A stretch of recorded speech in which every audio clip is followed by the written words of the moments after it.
So you're driving your Ford, and that check engine light pops on. It's enough to make your heart sink, right? But what if that light is trying to tell you something very specific? Today, we're going to decode one of the usual suspects, error code P0175.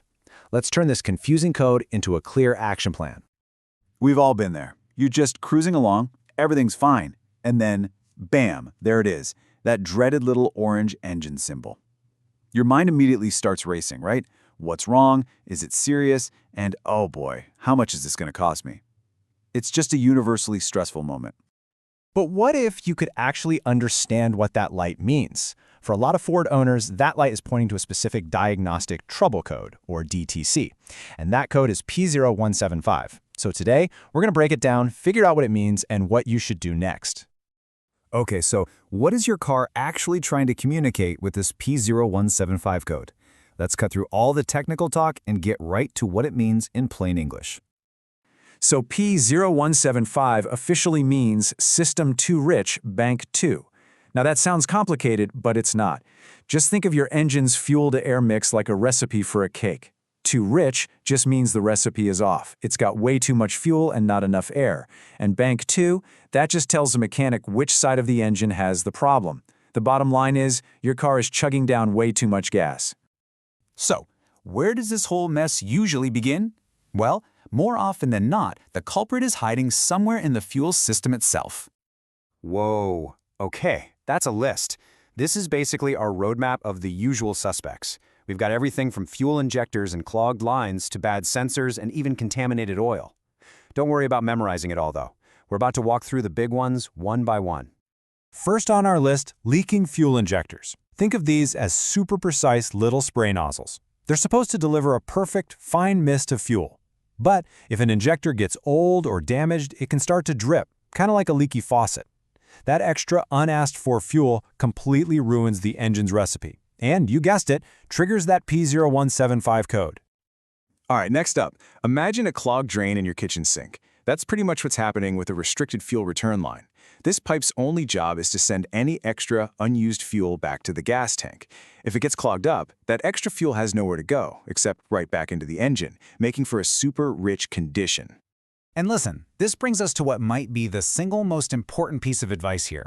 It's awesome to know what could be wrong, but just guessing and throwing new parts at the problem can get really expensive really fast. The key is getting an accurate diagnosis from a professional. That's how you fix it right the first time and save yourself a headache and some cash. Of course, it's not always a physical part like a clogged line. Sometimes the problem is with the brains of the operation. You know, the little electronic sensors that are supposed to be managing that perfect fuel recipe for you. Let's talk about the fuel rail pressure sensor, or FRP sensor. Its job is to tell the car's computer exactly how much fuel pressure is in the system at all times. But if that sensor starts to fail, it might send a false alarm, telling the computer the pressure is too low. The computer then panics and does the only thing it knows how to do, pump in more fuel, creating that rich mix. Another key player is the mass airflow sensor, or MAF. This thing is like the gatekeeper. It measures every bit of air that comes into your engine. But if it gets covered in dirt, dust, or oil, it's like it's trying to see through dirty glasses. It might underreport how much air is coming in, which causes the computer to add too much fuel to compensate. A lot of times a good cleaning can fix this, but not always. Because, see, there's a big difference between a sensor that's dirty and one that's just plain broken. If the MAF sensor has an internal electronic failure, or it's physically damaged, no amount of cleaning spray is going to bring it back to life. In that case, you've got to replace the whole thing to get those accurate airflow readings again. All right, now let's get into a few of the sneakier culprits, the kinds of things that can be a little harder to track down but are just as important. So your car has a whole system, called the evap system, just for dealing with gas fumes from the tank. There's a little part called the purge valve that decides when to let those fumes into the engine to be burned off.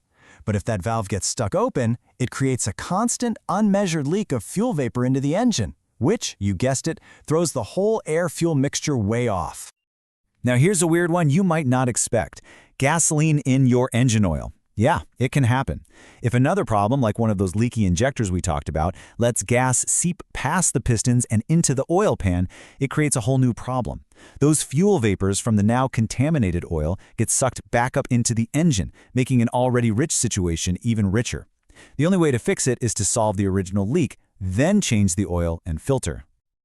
Okay, we have covered a lot of ground here, a lot of potential problems. But what does it all mean for you when that light comes on? Let's make this simple. Here's your action plan. First step, don't panic. You now know what might be going on. Step 2, be a detective. Is your car running rough at idle? Does it feel sluggish? Is your fuel economy terrible? That information is gold for a mechanic. And that brings us to step 3, talk to a pro. Now you're not just a worried car owner, you're an informed one, ready to have a much smarter conversation. Look, the goal here was never to turn you into a full-blown mechanic overnight. It was to give you the knowledge to be a more confident car owner. Instead of just walking in and saying, the check engine light is on, you can actually talk about the possibilities, ask intelligent questions, and really understand the repair process. So I'll just leave you with this thought.